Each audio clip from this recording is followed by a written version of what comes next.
Hello and welcome to Let's Talk Relationship 101.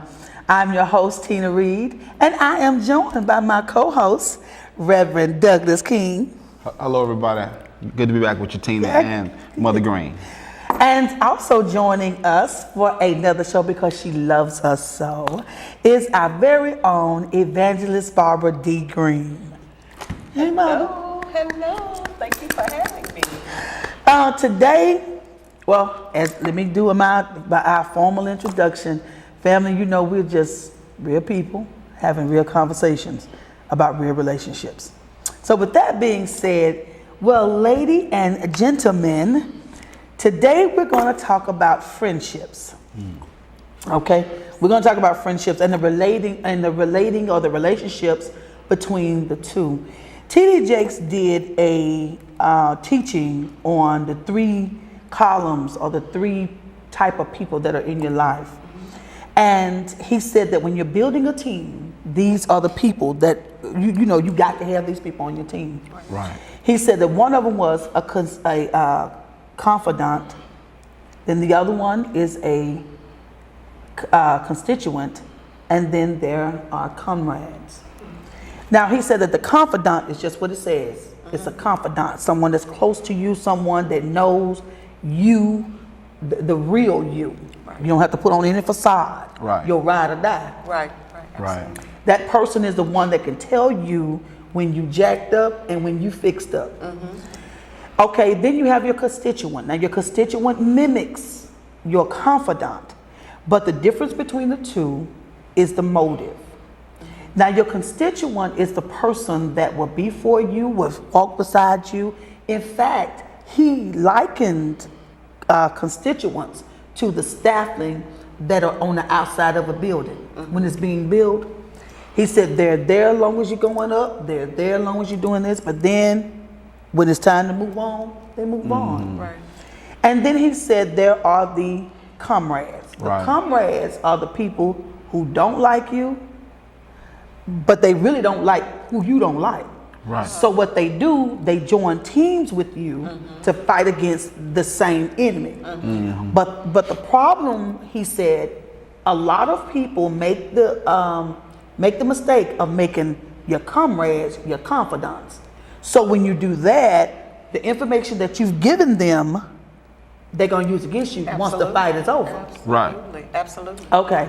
So now the questions is, and we're just going to just jump in and just talk about that.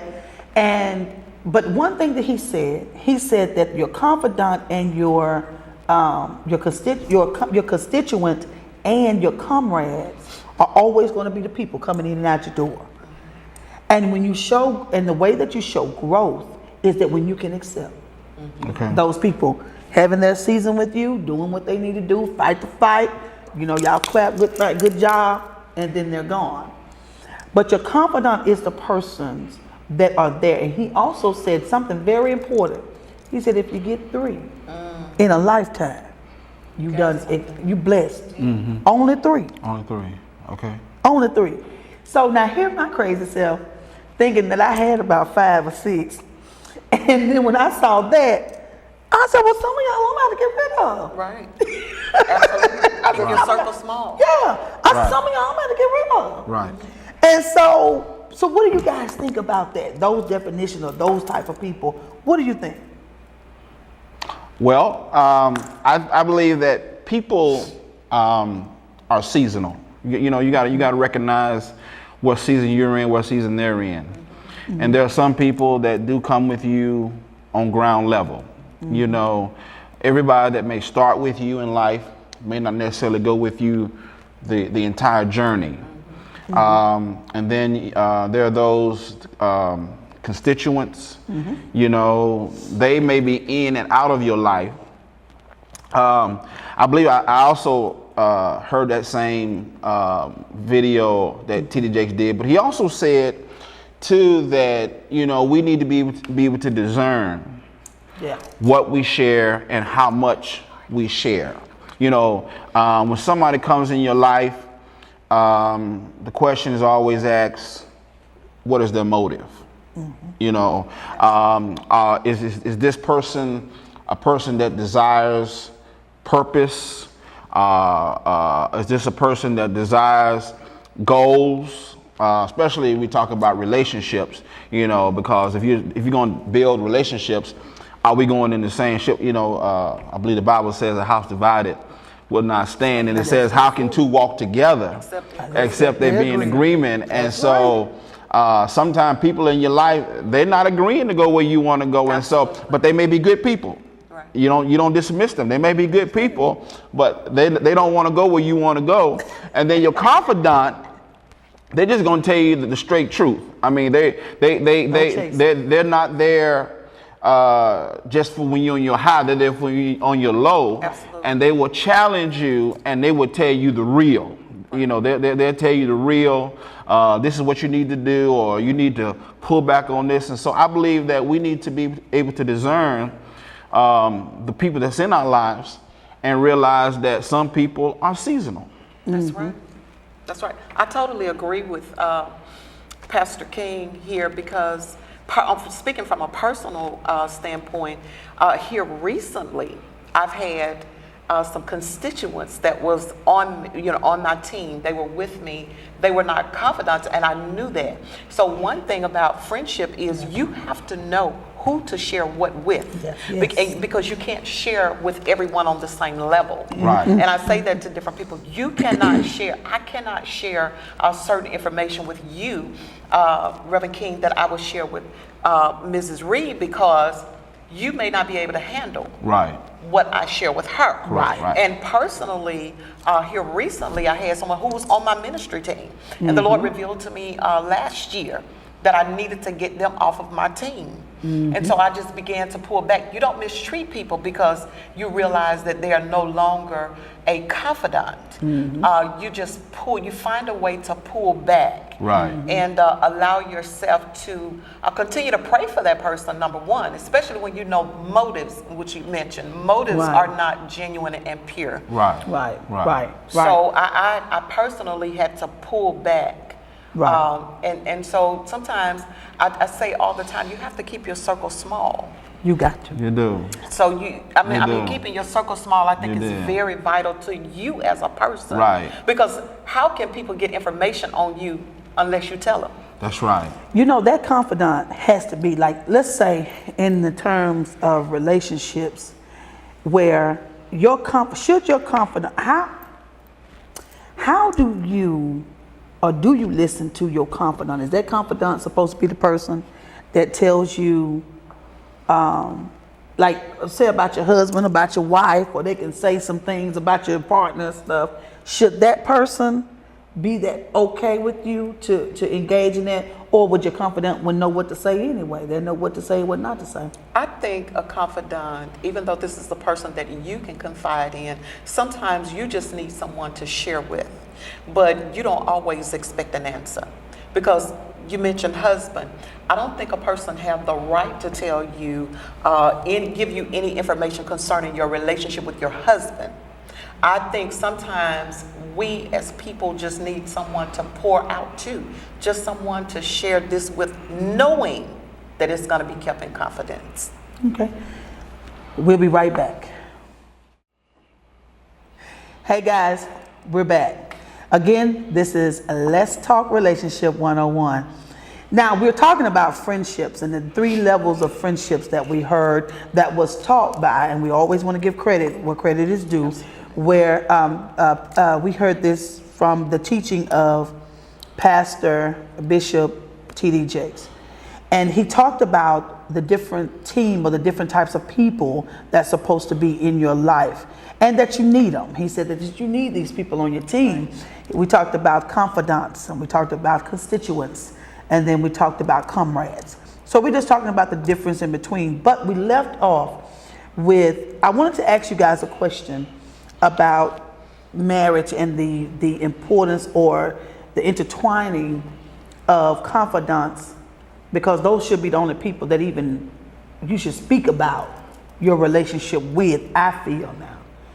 Constituents, you can talk a broader scope but I wouldn't tell them any details, and definitely I wouldn't even talk with a comrade on anything other than let's get this done, what we doing. Right. But confidant. Thank you. I heard it said that if you have to get out of bed to talk to or to see your best friend or to confide in your best friend, that you're married to the wrong person. I disagree with that. Like I said, to a certain degree, I think that you need somebody, an outlet outside of that. So what do you guys think? Well, I think that everything needs to be done in balance or moderation. I believe that if you are going to talk to somebody outside of your relationship or your marriage, make sure it's somebody that your spouse is comfortable with. Make sure it's somebody that's not trying to divide. Make sure it's somebody that's neutral. Make sure it's somebody that can speak not only into your life, but also can speak into the other person's life. I mean, what if you had that person before you got married? Well, if you had the confidant, you still need to make sure that your spouse is aware that you are conferring with or that you're speaking to your confidant, because again, you entered into covenant with your spouse, and so you want to make sure that your spouse is comfortable with the person that you're speaking to, because again, it could cause problems if he or she feels like, well, you're always talking to him or her. Why can't we talk together? Or why can't you let me know what y'all are talking about? This. Right. Well, first of all, I don't disagree wholeheartly, but I somewhat disagree because dynamics change when you get married. Okay. And I feel like your spouse should be the very person that you are able to go to when anything is going wrong. That should be your number one go-to, because a lot of times, even though you had a confidant before you were married and you still may be able to confide in this person, sometimes they don't always give the best advice to the marriage. Let's go back to the rule of thumb. Prayer.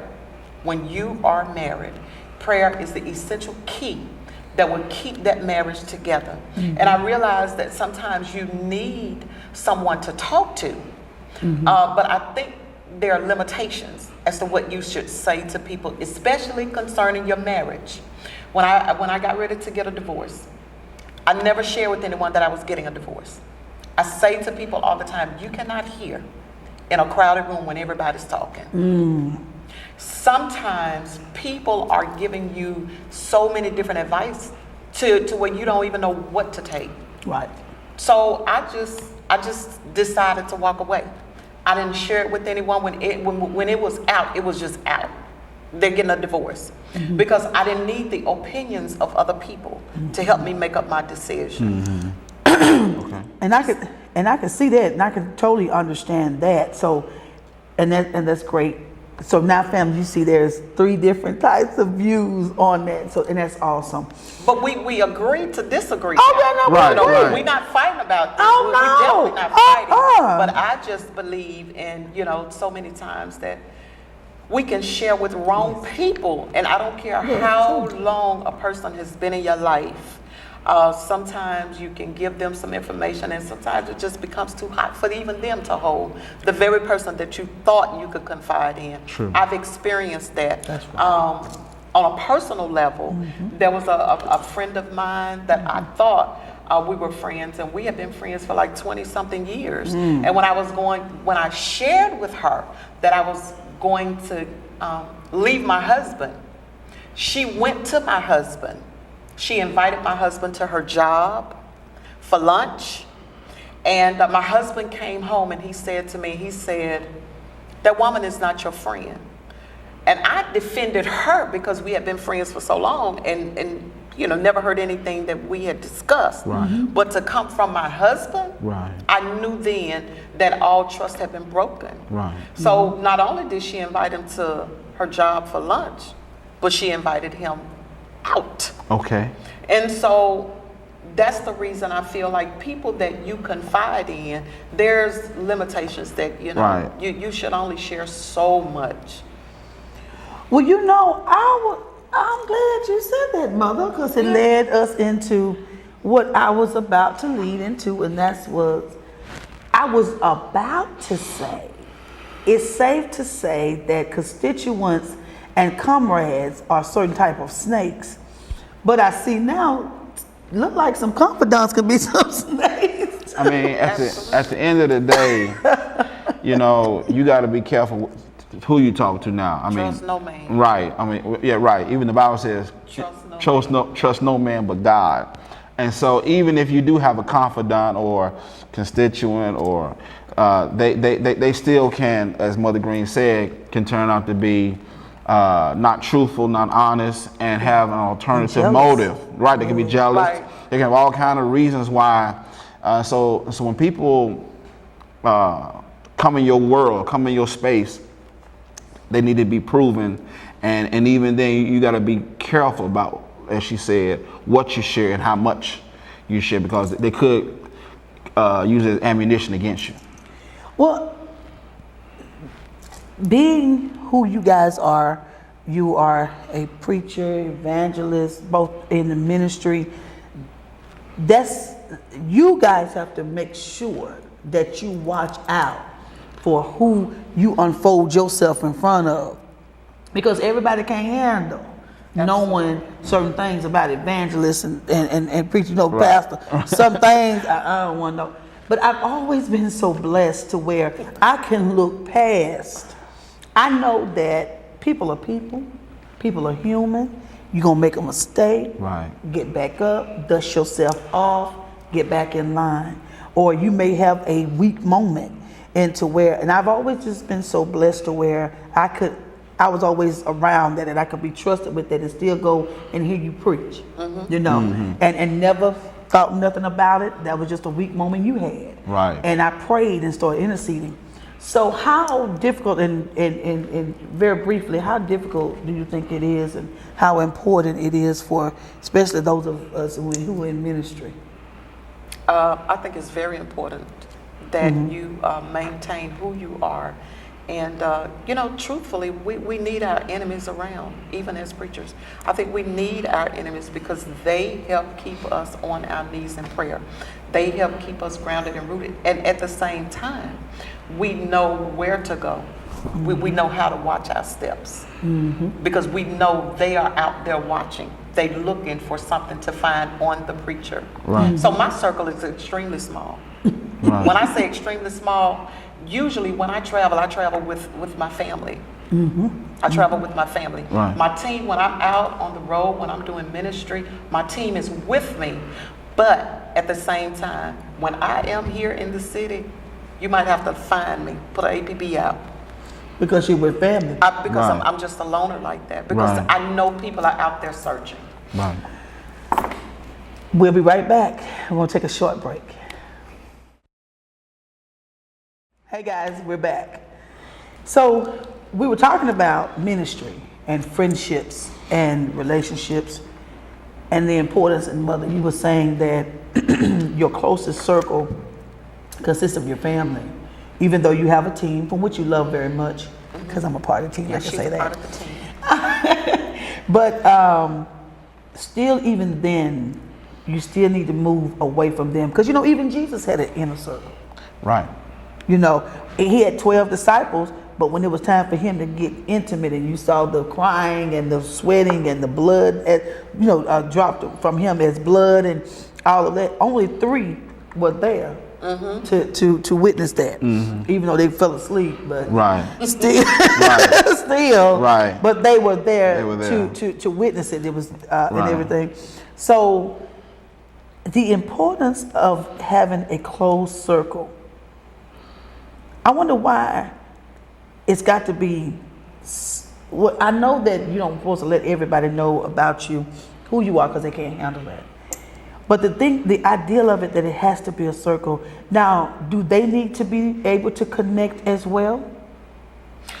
Well, I think connection, and I've said this before, connection to Mr. Felix, connection is very important. But I think there's a limitation to the connection. Okay. And you said something very vital to me. You said everyone cannot handle who you are. Because even though as a preacher I've erred and I've made some mistakes, and I think I talked about this in the last segment. There's some people that would not support me. They just absolutely would not support me, Reverend King, knowing that since I've been saved, preaching the gospel of Jesus Christ, Right. that I was shacking with a man. Right. They could not handle that at that time. Right. Now that I'm out of that place, they will listen to me. Right. But when I was in that place, Right. they couldn't hear me. Right. And so that's the reason I say it's very important to keep your circle small, because a lot of people, they didn't know that I was living with a man, because I had 2 different addresses. Right. So I had an address in South Jackson, I had an address in Madison, Mississippi, but no one knew that. Right. Because I left home, I went to church, I came back home. They saw me in the mall, but they never saw me with a man. Because people cannot handle that. But here's key. The person that I thought I could confide in was the one that spilled the tea. They was the one that spilled the tea. See, she was the picture, the one with the drought. Even though you can close it, Yeah. but it still had a little pouch where they could leak it out. Absolutely. Yeah. So everybody can't, Right. we're talking about friendship. Everybody cannot just be your friend. Right. They could not. And at the end of the day, we got even using the analogy of Christ, when it came down to them arresting him, and they scattered. I mean, and so even when it comes to your purpose, your destiny, your God-given call, sometimes, when the song says, "I'll go if I got to go by myself," Right. sometimes as a person, you may be surrounded with your inner circle, and yet still there are some things that you won't be shielded from.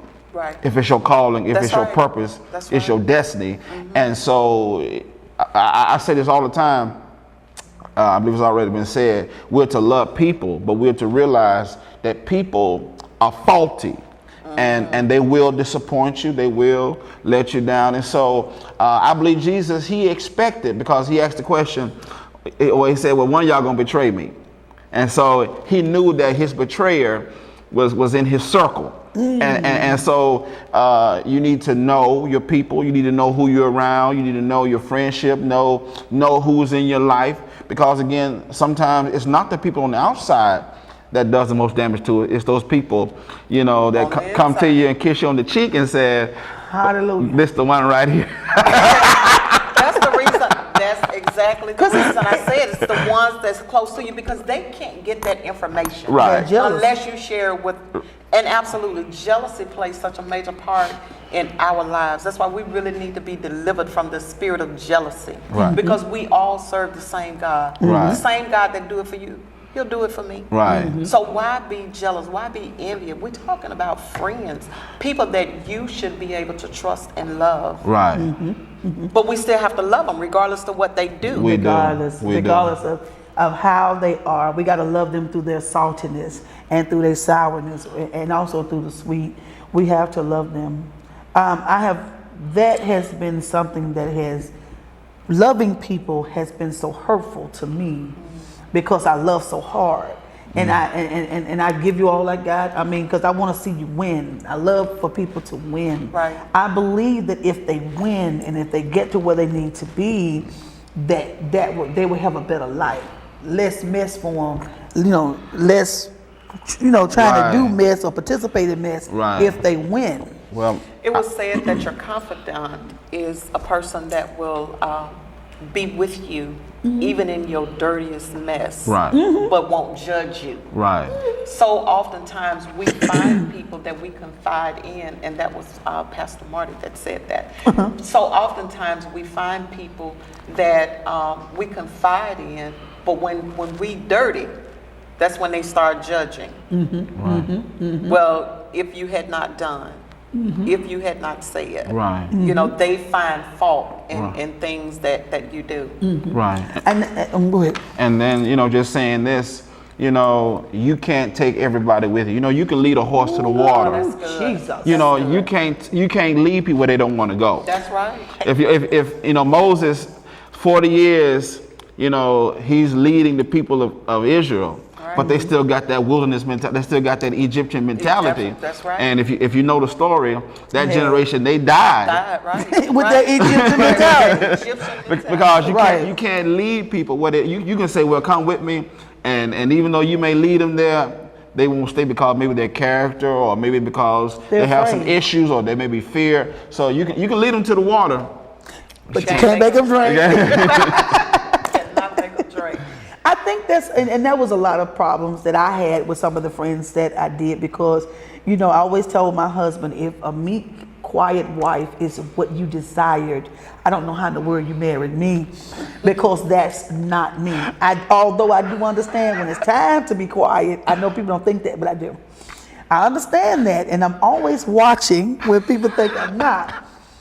But at the same time, I know that when you are a destiny purposed person, it is hard to bring along a lot. The only type of animal or mammal or whatever you call them that can fly high with a bunch of with a bunch of things on them, and that's a bird or an eagle. Right.